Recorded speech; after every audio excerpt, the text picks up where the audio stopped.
Hi, and welcome back to Sands Road. It's been a while. There are some changes to show you. The first two things I'm going to talk about are two new locomotives to me on this layout in a minute. Contrary to belief on the BBC weather map this morning, we're not having a hurricane, nor are the wind speeds going to be at 18,000 miles an hour. We're well and truly tucked up in the shed.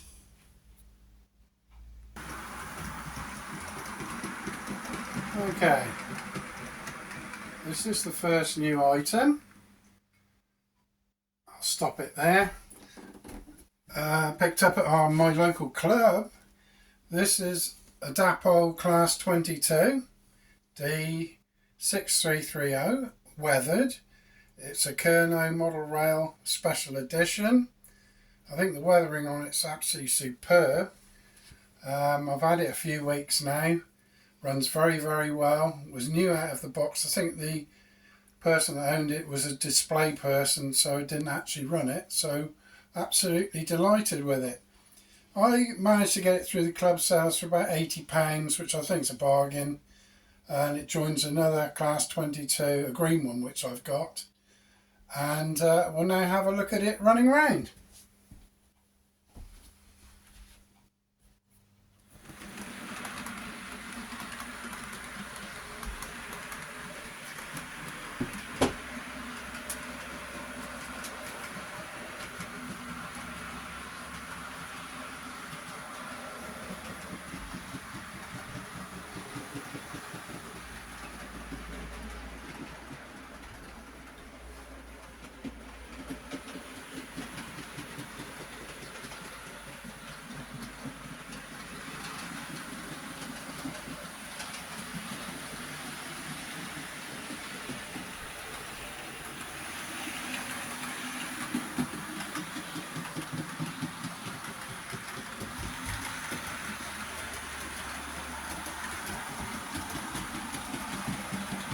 Runs really well.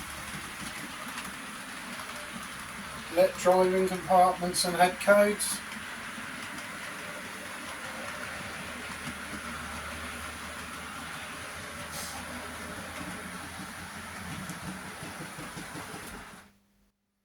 So there we are for a minute. Okay, next is the second item. Very pleased with this item.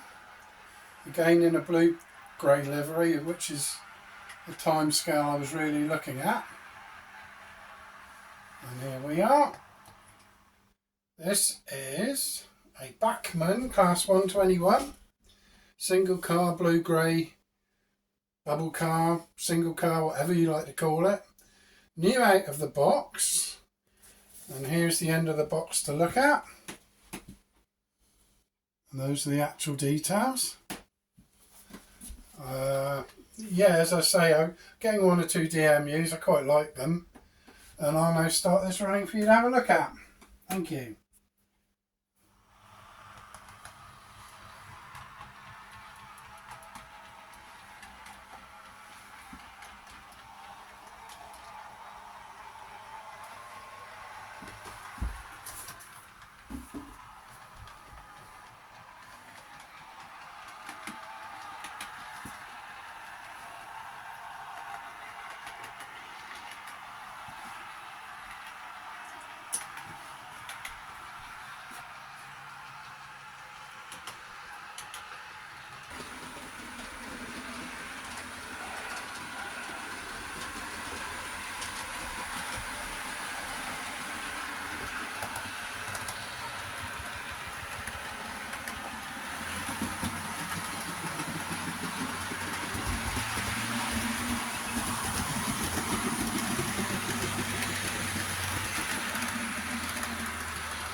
Again with the bubble car. Got lights on both ends, and it's interior lighting on that one as well. All these are DC. I haven't got DCC at the moment.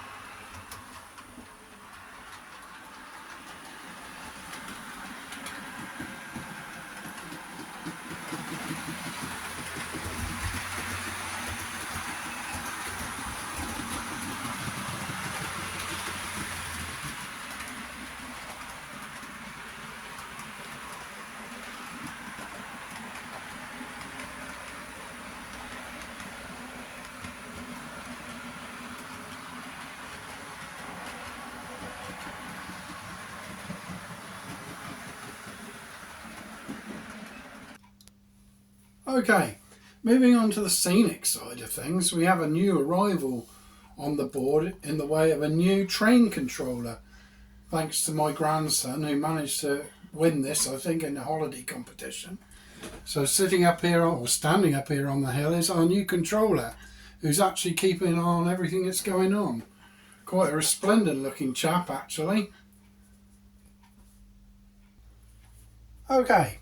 Moving on to the section of scenic changes. It's been a long time coming, but I'm managing to finish off the end of the layout now. So moving around from left to right, we have a new signal box. We have a school with all the children outside with a car park. And we have a bakery. I've used that wet and dry for the playground areas, but the roads have been painted and will be rubbed down to make them slightly lighter in colour. All the buildings are pre-made, most of them Scenecraft or Hornby Scaledale. I'm no modeller, but I don't mind making the scenic side of things. This right here in front of you will be a refuelling point, which isn't here. I've got it, but it isn't on here at the moment. And a general kind of a yard for locomotive supplies and things.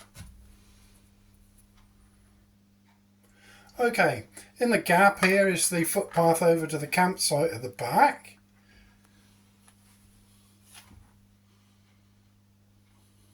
Which I think it was shown on the last video. Then coming back to the street itself, we have the Old Tuck Shop. We have Rachel's Restaurant, named after one of my daughters. We have a pub, and we have a nearly new shop, which probably wouldn't have been around in the 70s. So I'm thinking about revamping that into a different kind of outlet. Obviously you've got the delivery beer, which is so important. And then moving on slightly again, we've got the hardware shop. We've got people's houses. All these along the back are low relief buildings from Scenecraft. We then come to a hotel reminiscent of the one at Goodrington in Paynton that we stayed at with the children when they were younger. And we have a butcher's, and then we have some other shops. I can't quite make out what they are at the moment. And finishing up that side with the Juicy Pear, which is fruit and veg. Okay, the houses on this side are mainly Scaledale ones, and they're all full size. We've got another bakery there. We've got the larder or deli or whatever you like on the corner, and then obviously it goes on to the toll house. I have put gardens behind them, even though you can't see them very well, because I just always feel that it doesn't finish it off if you leave everything empty at the backs. Hence, on the other side behind all the buildings, there are fences containing the railway from the rest of the layout. Okay, the final area is a mainly park area from my early days in Paynton. There was a lovely park by the railway line and things, and this isn't prototypical by any means, but it has things that I remember were there. So we will be having some kind of food outlet on the far side. These plants and things that I've put in are World War Scenics plants. There are 3 like Stonehenges here. 1, 2, 3. You have to watch to see what goes in those. But I have an accompanying photo taken in Paynton, and hopefully it'll look all right. Got to do a bit of jigging around. There will be something there, and I've been using just the normal Woodland Scenics straight onto PVA. The paths are all Metcalf self-adhesive ones, but I have gone the extra mile and put some Yoo-hoo under them as well so they don't budge. They will all the way around here have a fence, so with gates in appropriate places, and hopefully when it all pulls together it will look all right. Okay, going to the pond, I've used Metcalf slabs again, painted them slightly with a grey and also weathered them down a bit. The pond isn't very deep in reality, and it was a yachting pond for children with their yachts in the day. But basically what I've done is I painted the baseboard and haven't dug it out at all or anything like that, and then put several layers of gloss varnish in, modelling gloss varnish, bit at a time. So hopefully it gives that reflective look. I'm not sure what's going to go on it yet. I haven't found any yachts the right size, so you'll have to wait and see on that one. So there are a few things that will appear over the next video.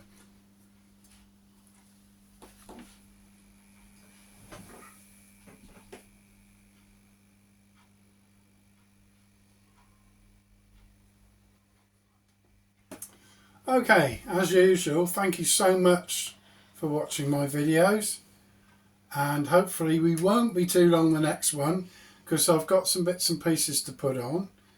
As my wife just reminded me, the pond would look good with a fountain on, but undecided about that at the moment. Yes, so it is coming to an end at last, but you know, there's so much to do detail wise, it's never finished.